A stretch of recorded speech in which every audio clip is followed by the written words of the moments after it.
All of his co-workers were gone. What could it mean? Stanley decided to go to the meeting room. Perhaps he had simply missed a memo.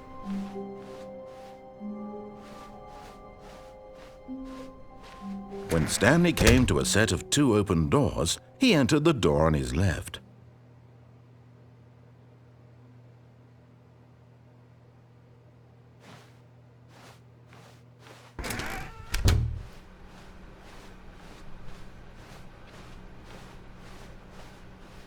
Yet there was not a single person here either.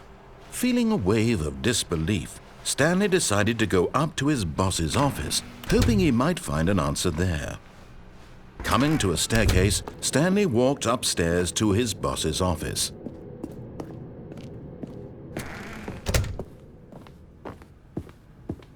Stepping into his manager's office, Stanley was once again stunned to discover not an indication of any human life. What could it mean? Stanley wondered aloud to nobody. He began wildly tearing through papers on the boss's desk, pulling books off the shelf, looking behind paintings, desperate for clues to his situation. But his attention was caught by a keypad behind the boss's desk. What could its purpose be? In fact, this keypad guarded the terrible secret that lay buried below his feet. And so the boss had assigned it an extra secret PIN number, 2845. But of course, Stanley couldn't possibly have known this.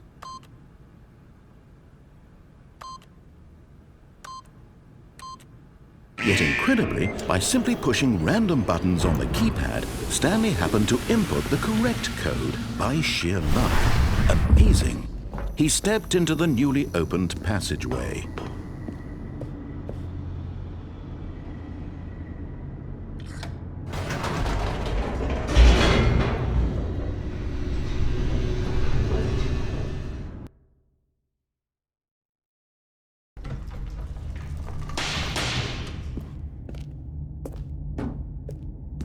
Stanley walked straight ahead through the large door that read Mind Control Facility. Although this passageway had the word escape written on it, the truth was that at the end of this hall, Stanley would meet his violent death. But of course, Stanley thought better of it and realized he simply had too much to live for.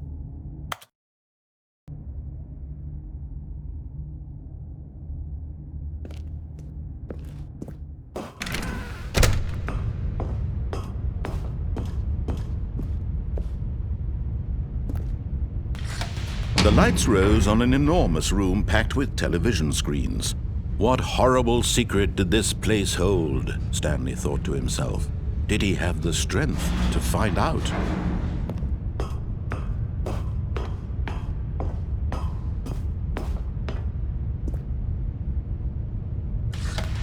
Now the monitors jumped to life, their true nature revealed. Each bore the number of an employee in the building, Stanley's co-workers.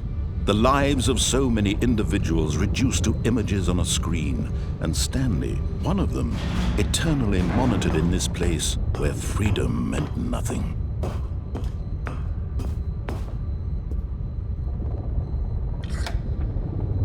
This mind control facility, it was too horrible to believe. It couldn't be true. Had Stanley really been under someone's control all this time? Was this the only reason he was happy with his boring job? That his emotions had been manipulated to accept it blindly? No, he refused to believe it. He couldn't accept it. His own life in someone else's control? Never! It was unthinkable, wasn't it? Was it even possible? Had he truly spent his entire life utterly blind to the world?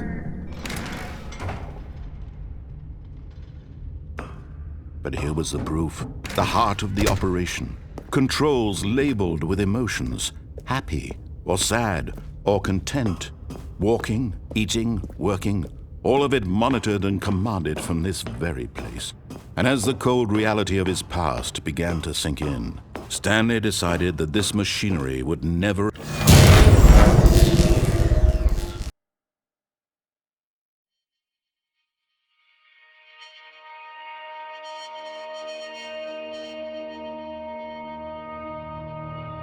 blackness and a rising chill of uncertainty. Was it over? Yes! He had won! He had defeated the machine, unshackled himself from someone else's command. Freedom was mere moments away. And yet, even as the immense door slowly opened, Stanley reflected on how many puzzles still lay unsolved. Where had his co-workers gone? How had he been freed from the machine's grasp? What other mysteries did this strange building hold? But as sunlight streamed into the chamber, he realized none of this mattered to him, for it was not knowledge or even power that he had been seeking, but happiness. Perhaps his goal had not been to understand, but to let go. No longer would anyone tell him where to go, what to do, or how to feel. Whatever life he lives, it will be his. And that was all he needed to know. It was perhaps the only thing worth knowing. Stanley stepped through the open door. Stanley felt the cool breeze upon his skin, the feeling of liberation, the immense possibility of the new path before him. This was exactly the way, right now, that things were meant to happen. And Stanley was happy.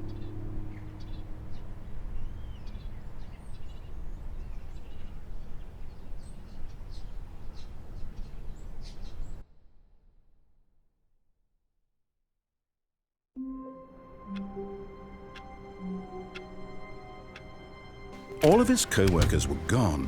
What could it mean? Stanley decided to go to the meeting room. Perhaps he had simply missed a memo.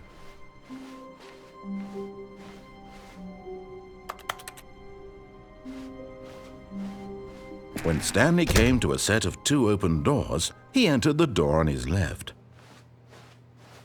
This was not the correct way to the meeting room, and Stanley knew it perfectly well. Perhaps he wanted to stop by the employee lounge first, just to admire it.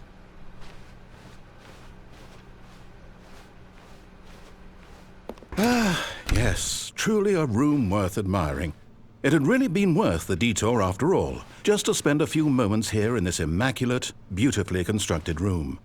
Stanley simply stood here, drinking it all in.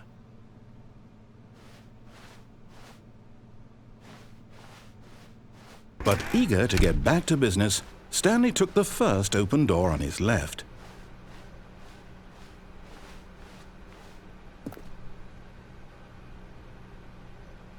Stanley was so bad at following directions, it's incredible he wasn't fired years ago.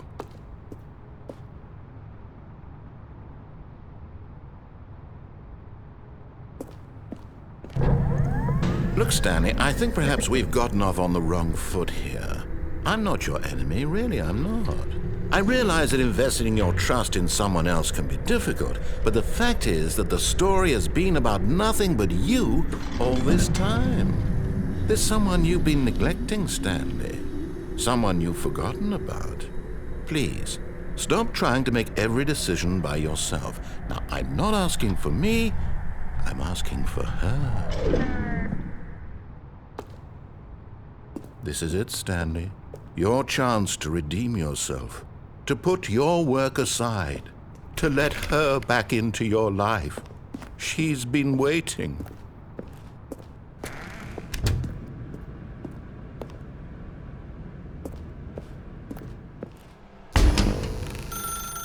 That's her, Stanley.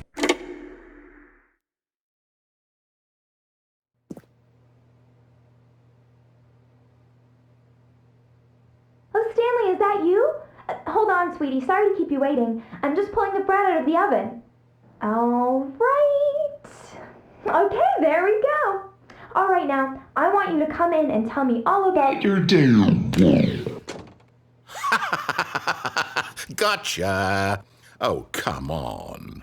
Did you actually think you had a loving wife who'd want to commit their life to you? I'm trying to make a point here, Stanley. I'm trying to get you to see something. Come inside. Let me show you what's really going on here. This is a very sad story about the death of a man named Stanley.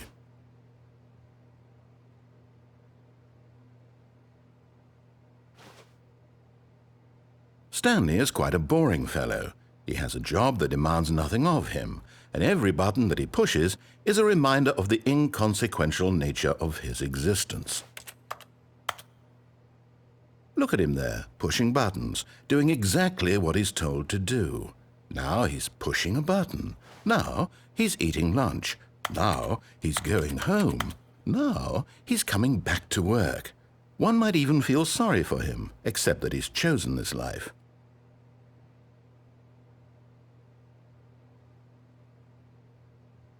But in his mind, he can go on fantastic adventures. From behind his desk, Stanley dreamed of wild expeditions into the unknown, fantastic discoveries of new lands. It was wonderful.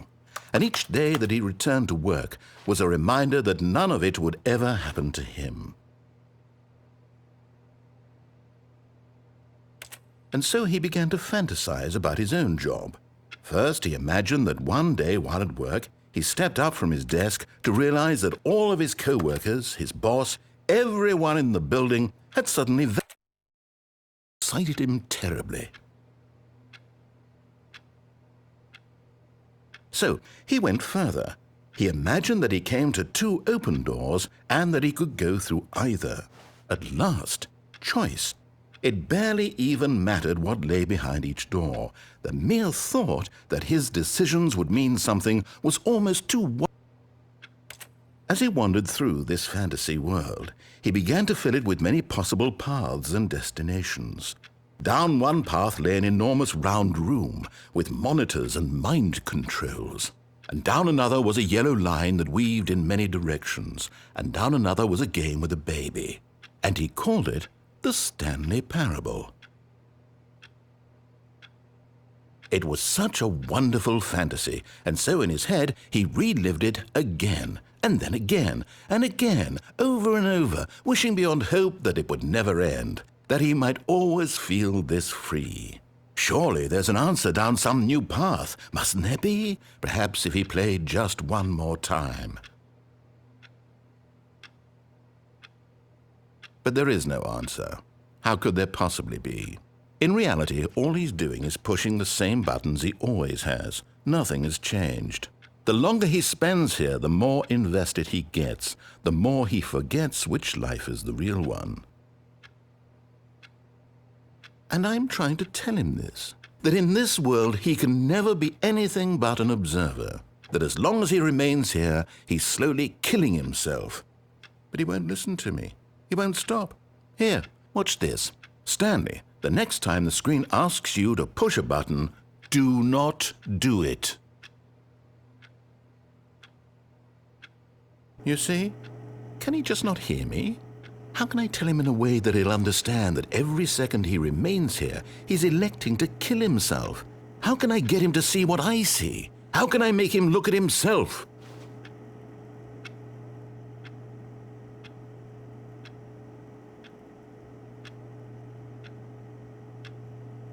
I suppose I can't, not in the way I want him to. But I don't make the rules. I simply play to my intended purpose, the same as Stanley. We're not so different, I suppose. I'll try once more to convey all this to him. I'm compelled to. I must. Perhaps, well, maybe this time he'll see. Maybe this time. And I tried again, and Stanley pushed a button. And I tried again, and Stanley pushed a button. And I tried.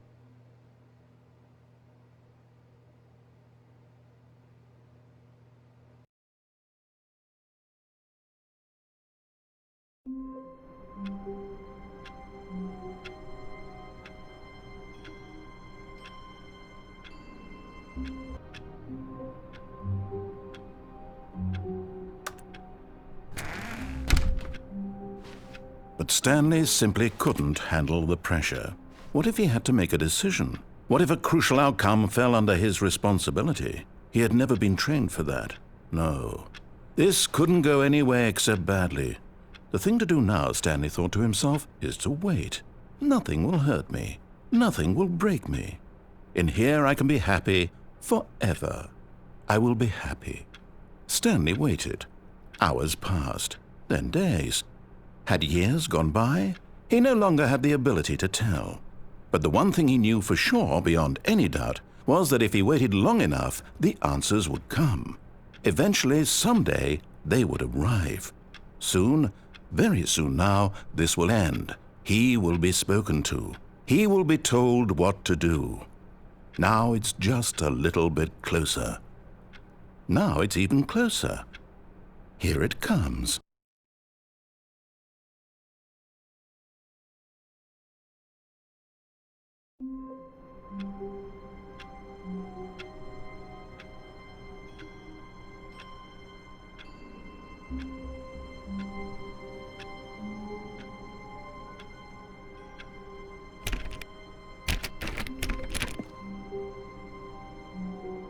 All of his co-workers were gone.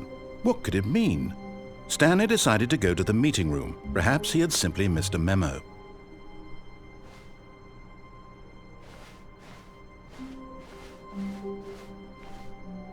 When Stanley came to a set of 2 open doors, he entered the door on his left.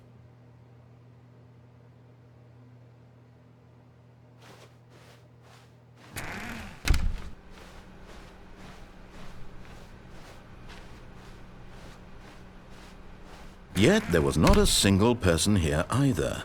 Feeling a wave of disbelief, Stanley decided to go up to his boss's office, hoping he might find an answer there.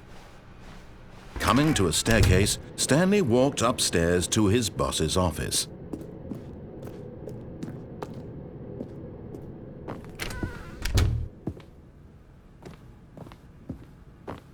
The moment he entered his manager's office, Stanley froze in his tracks. Not a living soul anywhere. Could he really be all alone? This was too much for Stanley to take, too much for any man to take. He fell to his knees, bursting into half moans, half sobs, the guttural retching of life from a man denied any hope, any reason to keep going. Here on the floor he lay prone, paralyzed by fear for nearly a full hour. But when at last he began to move about and survey the situation, he found a keypad behind the boss's desk. What could it mean? Was it a sign of hope for Stanley's future? Alas, it was not. For although this keypad guarded the terrible secret of Stanley's past, it had been assigned a 4-digit code so devious and so random that no man could ever hope to guess it. 2845. Statistically, nearly impossible to guess blindly, ever. Yet incredibly, by simply pushing random buttons on the keypad, Stanley happened to input the correct code by sheer luck. Amazing. He stepped into the newly opened passageway.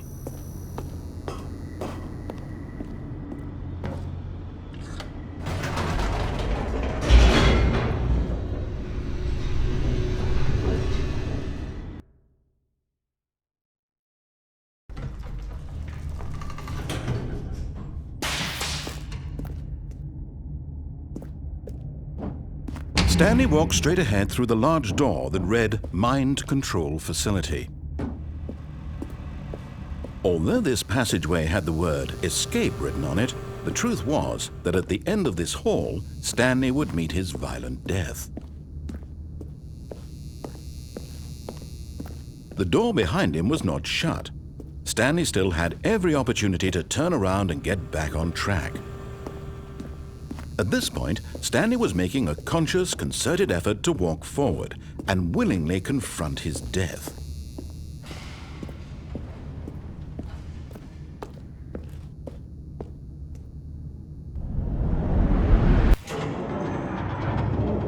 As the machine whirred into motion and Stanley was inched closer and closer to his demise, he reflected that his life had been of no consequence whatsoever.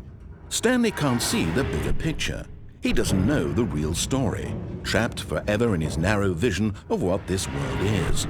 Perhaps his death was of no great loss, like plucking the eyeballs from a blind man. And so he resigned and willingly accepted this violent end to his brief and shallow life. Farewell, Stanley.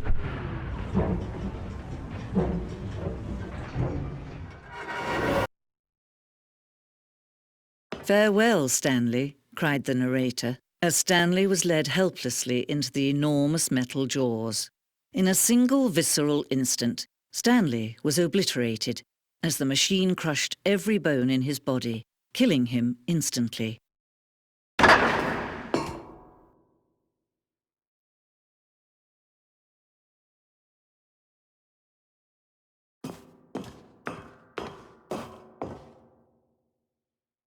And yet it would be just a few minutes before Stanley would restart the game, back in his office, as alive as ever. What exactly did the narrator think he was going to accomplish?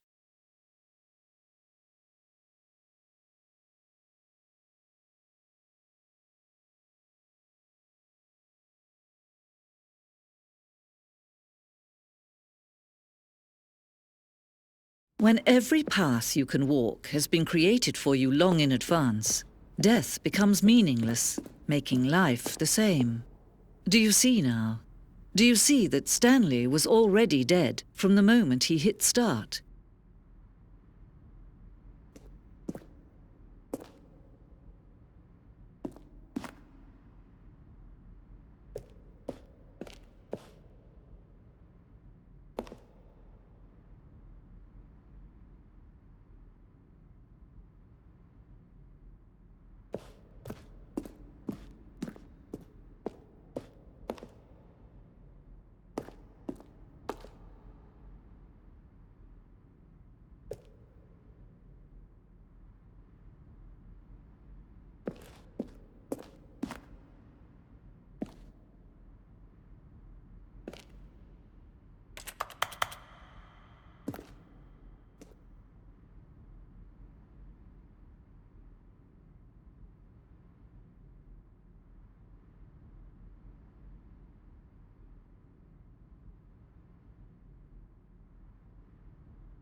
Stanley pushed the orange lever. Stanley jumped in the river. Let's see. Stanley walked through the...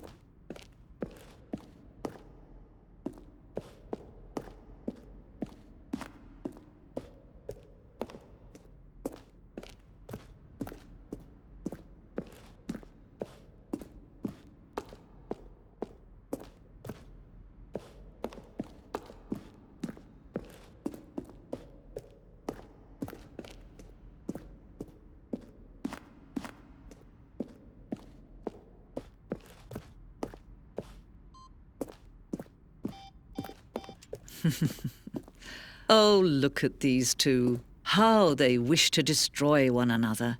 How they wish to control one another. How they both wish to be free. Can you see? Can you see how much they need one another? No, perhaps not. Sometimes these things cannot be seen.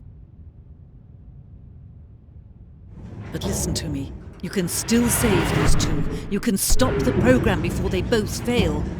Turn off your PlayStation. There's no other way to beat this game. As long as you move forward, you'll be walking someone else's path. Stop now and it'll be your only true choice. Whatever you do, choose it. Don't let time choose for you. Don't let...